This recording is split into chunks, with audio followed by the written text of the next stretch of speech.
Yes, now I would like to invite Shahzen to conclude the case. It seems that he's very keen to speak. Wonderful. Question from the president to begin? Okay. नहीं है तेरा नशेबंद कसरे सुल्तानी की गुंबद पर, तू शाही है बसेरा कर पहाड़ों के चट्टानों पर. For those of you not familiar with Urdu or Farsi, that roughly translates: it is not your place to be satisfied atop the minarets of the greatest palace. You are a king among kings. You build your empire atop the peaks of the highest mountains this planet has to offer. When Iqbal writes about me, I am a king, I am a falcon soaring over the skies. When Kipling writes about me, I am a dog, I am half animal, I am closer proximity to Bagheera and to Baloo than I am to a human being. I think that that side of the house fundamentally refuses to acknowledge the pernicious nature of colonial authors when talking about the colonial subjects. There is a dynamic of master onto subject, of master onto slave, that they refuse to engage with. Never more ashamed to be in this house. Tragedy is coming at the whip. Right? A few things I'll be doing in this debate. 3 sentences on this page because I told everyone at the dinner that an actual debate is better than a union debate. I'll show you why. No need to write in advance. First then, what is decolonization? I'll bring up the points my 2 former speakers brought. I'll tell you how they refuse to give you any meaningful content. Second, how is this bad for the individual? What is the disenfranchisement? What is the build-up of false consciousness? How do you interact with the world fundamentally against you? Third, how does this hurt educational and epistemic injustice, or if you would rather, the stories left untold? Never prouder to propose. First then, what is decolonizing the curriculum? I think just like on a general strategic level, just like in like the rules of a debate, the government side generally has the fiat to say their motion. So even if what we're saying is in the tightest spirit of what this debate is, which I will justify as I go on, even if we aren't arguing in the broadest spirit, it is on the burden of the opposition to engage with the debate set up by the government. Purely strategically, they lose, they do not argue meaningfully. But then, let's actually tell you what we told you decolonization is. What does it look like?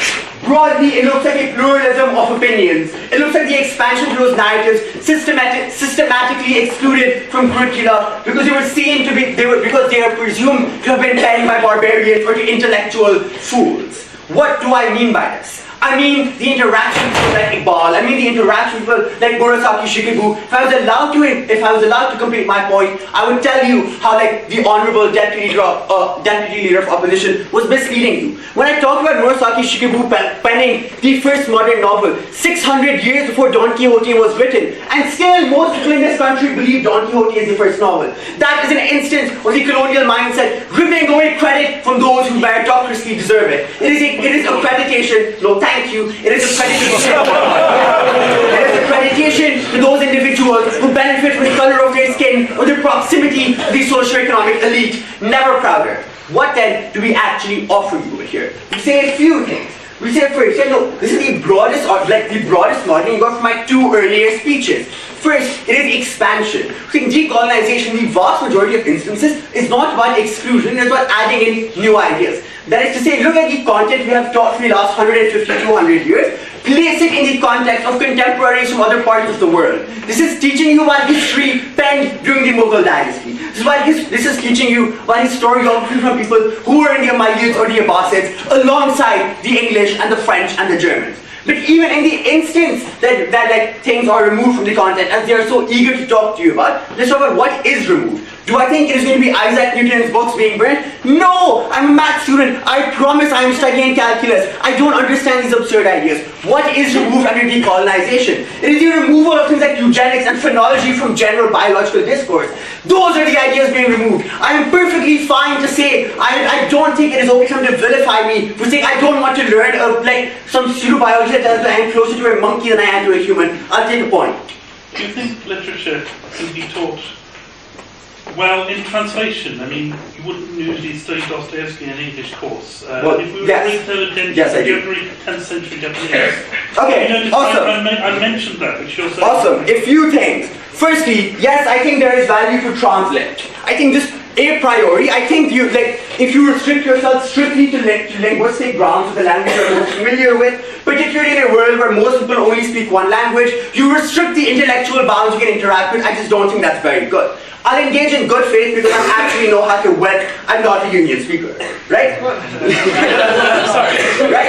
Engaging in good faith. Do I think that when you translate there is a difference? Yes, of course. I think you are not solely reading the pen of the author, you're reading the pen of the translator in that instance. I don't think that's fundamentally bad. I think especially then, because it's not just about what do you like actively engage with, it's about the credit, it's about the meaning of who you consider intellectually elite, intellectually like powerful versus intellectually diminished. I think what I'm not saying is that every English literature course at university must be teaching you the 6,000 pages of Murasaki Shikibu. But I think Murasaki deserves the right to be told as one of the greatest authors to live in the last 2,000 years for creating a new medium that credit should not go to Don Quixote. Bad point of information, right? Moving on then, under this framework of actually including new novel ideas, engaging with them in meaningful capacities, trying to dismantle the preconceived notions and the biases that we all come into based on our primary socialization, based on things we were taught in earlier forms of school, based on current existing curricula. That is what decolonization is.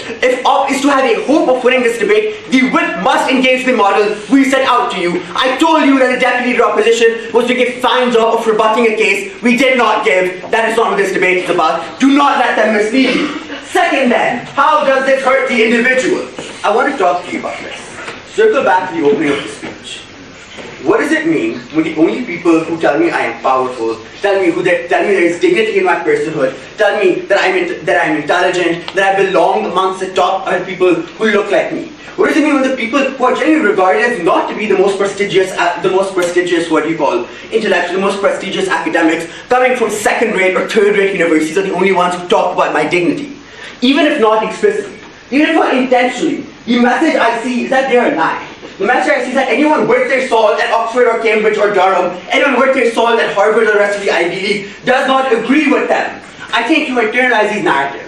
I think you set up this sense of false consciousness, this extremely pernicious voice in the back of your head that nags away at your sense of self. I think this is mental colonization in its truest form. I think that it's just a priori bad.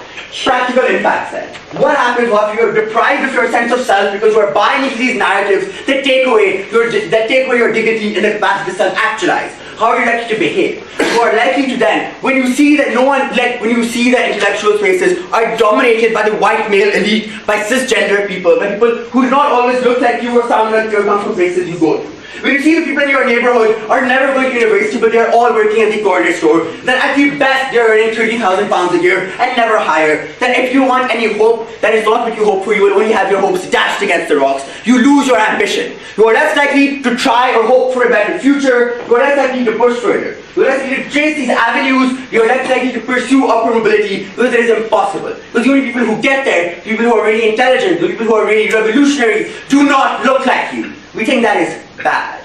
We think you remove the ability for self-actualization, a fundamental human right. Note, no points of information with the actual case I've given. I assume opposition agrees. On to them. Third point, how does this hurt education? I'll be directly contending with what I got from the deputy leader here.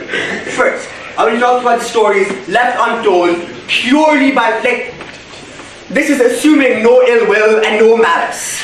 That is to say, when people are systematically kept out of institutions of education, when the stories are left untold, when stories are likely to get told by the few people who break through these systematic barriers and get to the top. You're less likely to share meaningful accounts of their history because it is less palatable. You need a change, you need a surge of momentum in order to change established structure. I think that's just intuitively true, right? We think these stories you get about people are like to be tokenistic, like to be non-meaningful. You want to understand the nuances of what this engages with. I'll throw out an idea over here and I strongly recommend everyone reads a book by Eduardo Benito Silva called Racism Without Racists. There's a very fascinating construct he talks about called white habitus.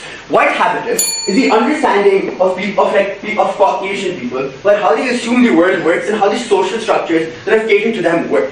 There is a fundamental disconnect between when you see the police and you assume they're here to help you and not here to arrest you. You perceive the world and all its nuances in a different capacity. Stories are left untold. We think we think in this instance it's just an epistemic problem. We think it is bad when the information available is not information that is universal.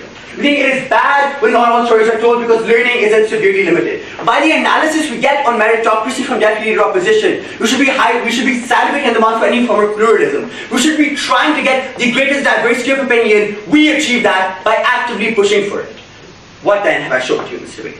First, I gave you an actual model that has not been engaged with. I rebuilt what my two earlier speakers gave you. I told you why they've been engaging in bad faith and straw manning our actual case.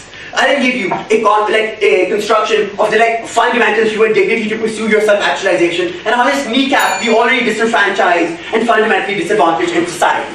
That's bad. I then told you about the epistemic injustice and the stories that are left untold by people who are not allowed access into these ivory towers of intelligentsia. I tell you about the stories that are told are tokenistic and non-representative. I will have my time. I will not be silenced like my other people who are forced to be colonized and the mental colonization that takes place.